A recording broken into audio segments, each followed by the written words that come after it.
So I'm Justin, I'm from Gatai Games. I'm here to talk about how we transition our student project Lurking to Stifled. So, yeah. So quick introduction. At Gatai Games, I'm the design and business guy. So what I mean is like, I do some design work, game design work, and then I make sure there's money in the bank. And then during my school time, I was on Lurking. I was a producer, art director, and game designer. Yep. So if you want to find me on the internet, it's quite easy. It's all there. Right. So what is Gatai Games, right? So Gatai Games is made up of 6 guys. It started off with 3 co-founders, myself and 2 other guys. And then because of Stifled, our indie title, we expanded the team to be more guys. So we had 2 more guys, and then recently we added Andre. Yep. Yep. So Lurking, right, it's a sound-based horror game. So what we mean by that is in the game, you use sound to see.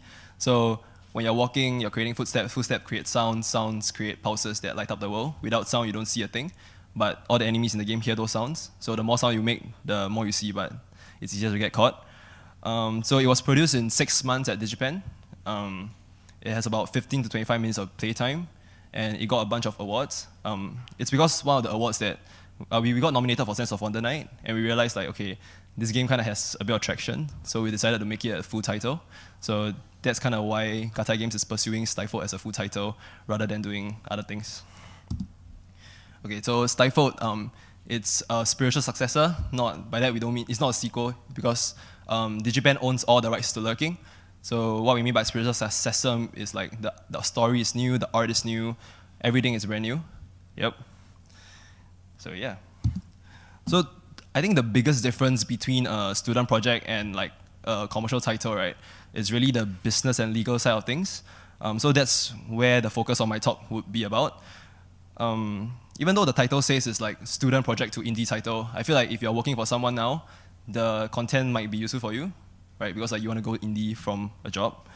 And yeah, so I'll be speaking of our experience from how we start up a company, how we dealt with our IP issues, and then how we figure out like how we want to sell and make money from the game, right? And then we have some time for Q&A at the back, so yeah. Okay, so starting a company, right? I think every country has their own legal system, so I wouldn't be going into too much detail about this. It's more about general things that we took note of. So first thing is, are you working alone or are you working with a team? So if you're working with a team, it's kind of important to figure out who is doing what and then figure out who will get what from the company. So like things like equity and stuff. What I think is important is like we just get through this competition early, and then you can actually focus on making a game. Next point is legal protection. There are some setups where the owner is personally liable to a lot of the legal issues. So that's something that you need to consider as well. And then lastly is financial flexibility. So what I mean is like investments. Is your company set up to take up investments? Do you have equity to give away? Things like that. So in our case, we started a corporate entity, which is Gatai Games. Me and my co-founders all have a bit of equity.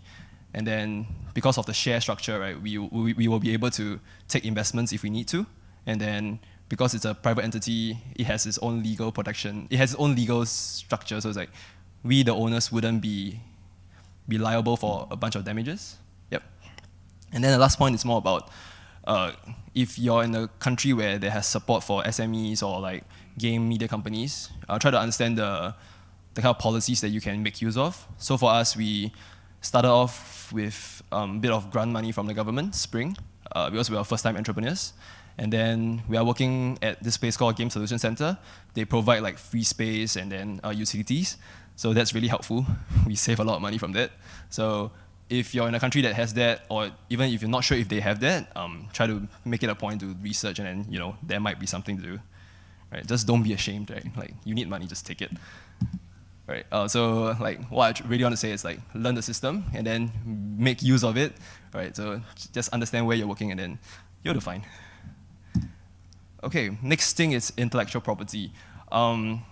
It's important to know that like you're making a game, right? You don't want to be infringing on someone else's IP because that's where you're gonna make money from.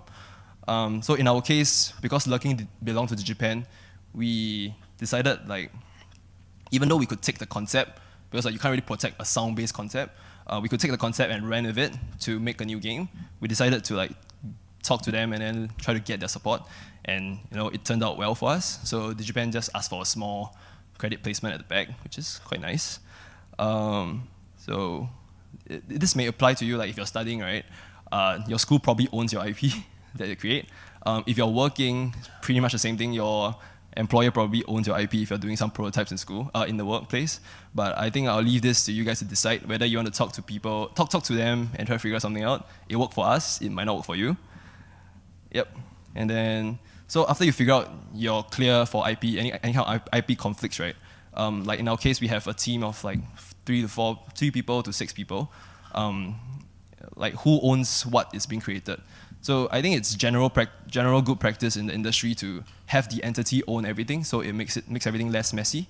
So in our case, Gatai Games owns all the IP. We as developers just vest everything to Gatai Games. Yep. And it's because of this, and then we also think it's important to like reward the developers or like give something in exchange for what they have done. So in our case, we just take a chunk of the revenue from whatever they worked on, and then it just goes back to revenue share. So like that's how we as a company work. So just figure out if your company needs this. There's a lot of different ways of doing it. Some people use bonuses and stuff.